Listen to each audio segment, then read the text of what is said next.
Hi, I'm Rachel Morgan, and this is the story of how my seemingly perfect sister's greed led to her downfall. Sometimes the quietest person in the room is the one you should watch out for. My sister Claire learned this lesson the hard way. I grew up in my grandmother Rose's antique shop, timeless treasures, breathing in the history of every piece she carefully curated. While Claire was winning beauty pageants and collecting academic honors, I was learning the stories behind centuries-old jewelry and rare collectibles. Grandma Rose would always say, "Rachel, dear, you have an old soul. You understand that true value isn't always visible at first glance." If only I had understood how prophetic those words would become. Claire was the family star, master's degree in business, successful real estate agent, perfect husband, dream house under construction. I was the quiet one, spending my weekends helping Grandma in the shop, taking online courses in art history and appraisal. "You're wasting your life with all that old junk," Claire would say during family dinners, her diamond tennis bracelet catching the light. "You need to think bigger." But I saw something in those old pieces of junk that others didn't. Each item had a story, a history, a hidden value that most people overlooked. Grandma Rose understood this about me. While Claire was busy climbing the social ladder, I was learning the intricate art of authenticating antiques, building relationships with collectors, and most importantly, understanding the true value of patience. Everything changed when Grandma Rose got sick. Cancer, stage 4. Rachel, she called me to her hospital bed one evening, her voice weak, but her eyes sharp as ever. "There's something you need to know about the shop." She told me about a secret, one that would change everything. But before she could finish, Claire burst in with her usual dramatic timing, trailing designer perfume, and interrupted our conversation. "Grandma, the specialist I found in New York can see you next week." The next few months were a blur of hospital visits and family tensions. Claire threw money at expensive treatments, making sure everyone knew how much she was contributing to the family. I simply sat with Grandma, listening to her stories, learning the last lessons she wanted to teach me. One quiet afternoon, just days before she passed, Grandma Rose handed me a small key. "The safe in my office," she whispered. "Don't tell anyone until the right time." I nodded, tucking the key away, not knowing how crucial it would become. The will reading was set for a week after the funeral. I arrived early at the lawyer's office, dressed in my simple black dress that Claire always criticized as shabby. Claire swept in last, immaculate in designer morning wear, her husband James in tow. "Let's begin." Mr. Patterson, the family lawyer, adjusted his glasses. "To my beloved granddaughters." The room fell silent as he read. Grandma Rose had left the antique shop, including all inventory and property, to me. Claire's face turned an interesting shade of red. "This is ridiculous," she exploded. "Rachel can barely pay her rent. How can she run a business? She'll ruin Grandma's legacy." But Mr. Patterson wasn't finished. Claire would receive a substantial cash inheritance, contingent on the shop remaining in my ownership for at least 5 years. "This is absurd." Claire stood up, her voice shaking. "Rachel's been stealing from the shop for years. I have proof." She pulled out a folder, slapping it on the lawyer's desk. Security camera footage, inventory discrepancies, missing deposits. I had an audit done. "She's been pocketing valuable items and cash for months." My heart stopped. The documents looked official. Spreadsheets, photographs, even bank statements. James, Claire's husband, stepped forward, his face grave. "As a financial advisor, I can confirm these irregularities. They're very serious." "I would never." My voice cracked. Grandma Rose trusted me. Clearly, she was too senile to see what was happening. Claire spat. "I'm contesting the will. Rachel's not fit to run the shop. She'll destroy everything Grandma built." I stood up, tears streaming down my face, and walked out. Behind me, I could hear Claire already discussing taking over the shop's management with Mr. Patterson. But as I drove away, my hand clutched the small key in my pocket, and a plan began forming in my mind. That evening, as I sat in my small apartment, I remembered all the lessons Grandma Rose had taught me about patience, about hidden value, about waiting for the right moment. Claire thought she had won, but she had forgotten the most important lesson of the antique business: everything valuable leaves a paper trail. I pulled out my laptop and began typing. By morning, Claire would learn that sometimes the quiet ones are quiet because they're watching, waiting, and planning. The next day would bring revelations that none of them expected. The next morning dawned bright and early. I arrived at Timeless Treasures just as the sun was rising, using my key one last time. Or so Claire thought. The shop was quiet, filled with the subtle smell of wood polish and history that I'd known all my life. I walked straight to Grandma's office, my heels clicking on the hardwood floors. The safe was hidden behind a Victorian oil painting, a piece Claire had always dismissed as dreary. My hands trembled slightly as I inserted the key Grandma had given me. Inside, I found exactly what Grandma Rose had promised: leather-bound ledgers, USB drives, and a sealed envelope with my name. But most importantly, I found the truth that would change everything.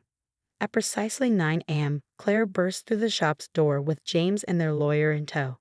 "But you're here," she smirked. "We can do this civilly. Just sign over the shop, and we'll forget about pressing charges for the theft." I smiled, thinking about Grandma Rose's favorite saying about patience.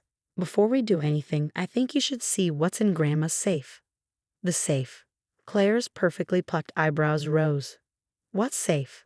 I laid out the contents on Grandma's antique mahogany desk. "Let's start with these ledgers. You see, Grandma Rose kept 2 sets of books, one for the shop's regular business, which you audited, and another for her special collection." "Special collection," James interjected, his financial advisor instincts kicking in. "Yes." I opened one of the ledgers. You see, while everyone thought this was just a quaint antique shop, Grandma Rose was one of the most respected private art and antiquities authenticators on the East Coast. "Those missing deposits you found? They were consulting fees, paid in cash and properly reported to the IRS, of course." Claire's face paled slightly. "You're lying." I plugged in one of the USB drives to Grandma's computer, turning the screen toward them. "These are videos of every major authentication she performed over the last 15 years, including, interestingly enough, several pieces for your clients, James." James stepped back, his confident demeanor cracking. "I don't know what you're talking about." "No. Let me refresh your memory. 3 years ago, you brought in a client with a supposedly rare Tiffany lamp. Grandma proved it was fake, but you sold it anyway as authentic. She kept records of everything." I pulled out more documents. "She also kept records of every time you tried to use the shop to authenticate forged pieces for your wealthy clients' insurance scams. That's why she never let you take over the business aspects, Claire. She knew you were helping James defraud clients." "You can't prove any of this," Claire whispered, but her face had turned ashen. "Actually, I can. You see that audit you had done? It triggered an automatic alert to Grandma's lawyer, the real one, not Mr. Patterson here, who I assume is James's friend." The hired lawyer shifted uncomfortably. "Her actual attorney has already filed reports with both the FBI's art crime team and the SEC." Claire collapsed into a chair, her designer outfit suddenly looking deflated. "Why are you doing this?" "Because you never understood what Grandma was building here. You saw an old shop with dusty furniture, but she created a legacy of trust and expertise, and you tried to steal it by framing me." I opened the sealed envelope, pulling out one final document. "But here's the real surprise. Remember that dream house you're building? The one you took out 3 mortgages on because James' investments aren't doing so well." Claire's head snapped up. "How do you?" "Grandma knew everything. She knew James was using your construction loans to cover his investment losses. That's why she left me not just the shop, but also her entire private authentication business, including her client list of legitimate collectors who actually have money to invest in real estate." Through the shop's windows, we could see police cars pulling up outside. Claire jumped to her feet. "You called the police?" "No," I replied calmly. "That would be the FBI Art Crimes Division. Apparently, some of James's clients have been asking questions about their collections. What happened next was chaos. James tried to run but didn't make it past the vintage armoire by the door." Claire screamed about family loyalty and betrayal. The FBI agents were particularly interested in the contents of Grandma's safe.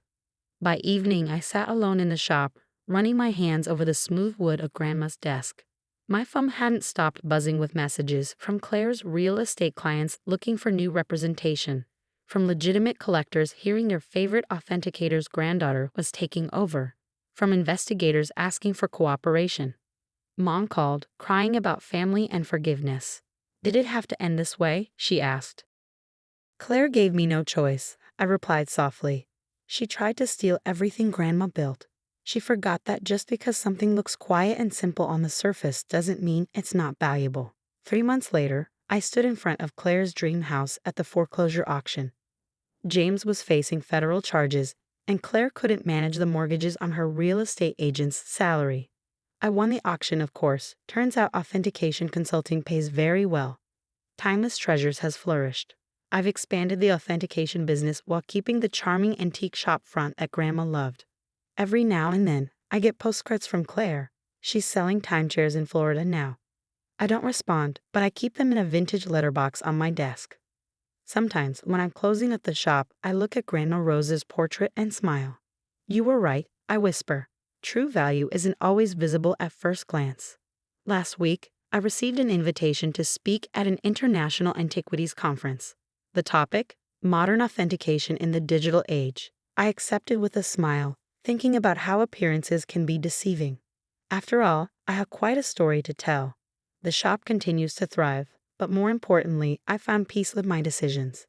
Sometimes the best revenge isn't about destroying others. It's about preserving what matters while letting karma handle the rest. As I write this from Grandma's old office, now mine, I think about the lessons learned. The quiet ones in the family aren't always the weakest. Sometimes they're the ones who see everything, understand the true value of patience, and know exactly when to open the safe. In the end, Claire thought she could steal a simple antique shop. Instead, she lost everything trying to destroy the very legacy that could have secured her future. As Grandma Rose always said, the most valuable things in life are often hidden in plain sight. And sometimes the best revenge is simply proving that the quiet one in the corner was quietly building an empire all along.